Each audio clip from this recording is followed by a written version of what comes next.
Alright guys, Original Filthy here. I just want to do a quick video on a controller I recently purchased.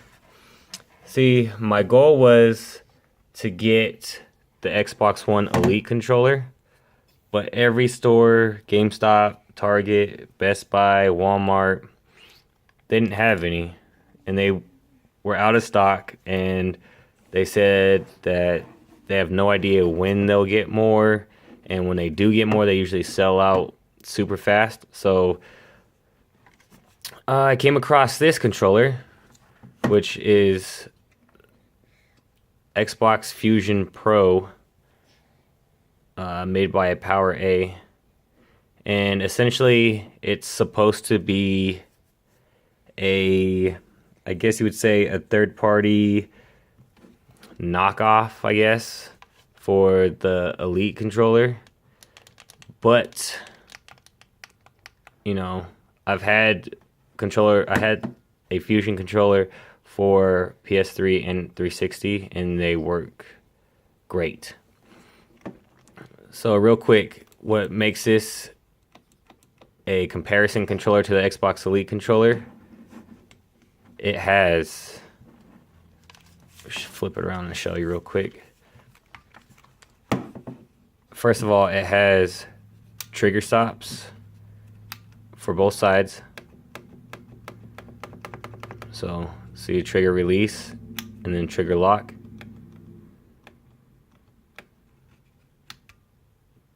So that's all the way down, and that's like a quarter press. So it gives you that ability to, you know, find that sweet spot when you're firing your weapon. Also, it has this button right here is a program button, and that programs these 4 back buttons, which are supposed to represent where a paddle would go.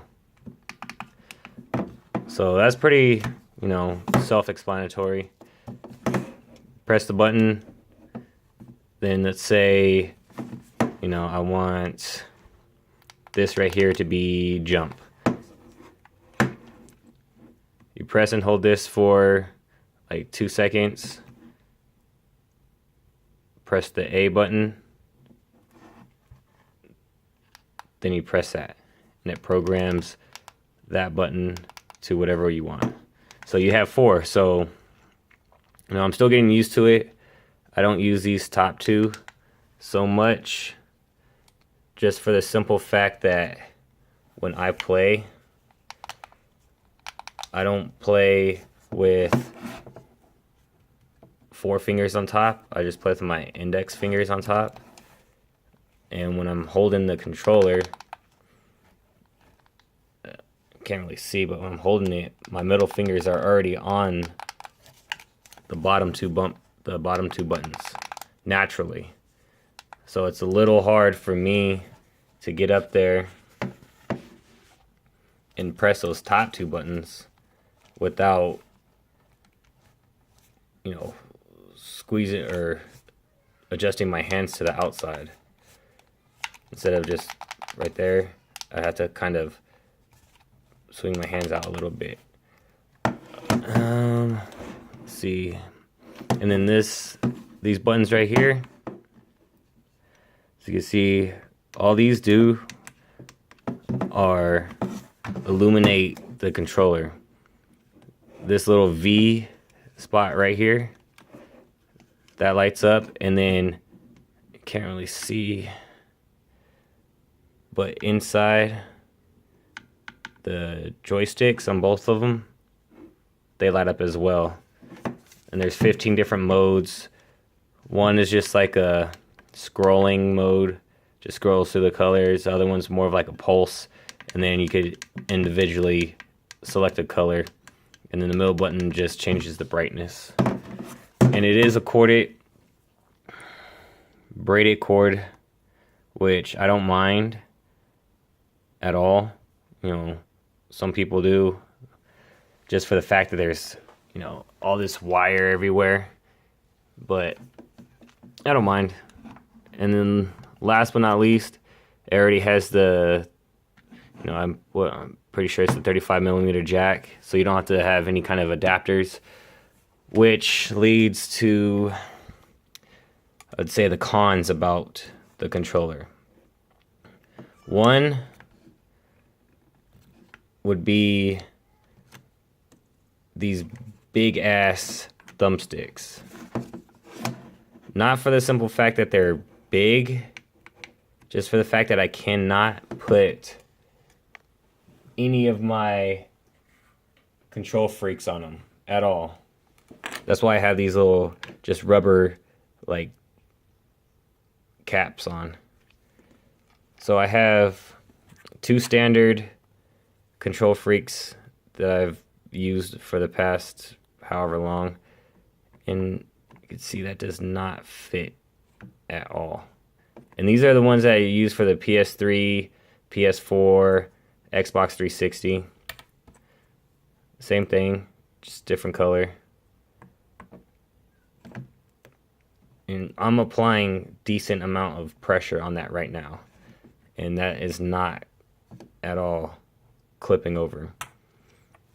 And then this is the Xbox One control freak, which is a hell of a lot smaller. See the difference between that and that. So definitely those will not fit. But other than that, I've used the controller for a while. Still getting used to it. It has a nice hard plastic finish. Buttons have a nice smooth click, nice and glossy. The bumpers feel great.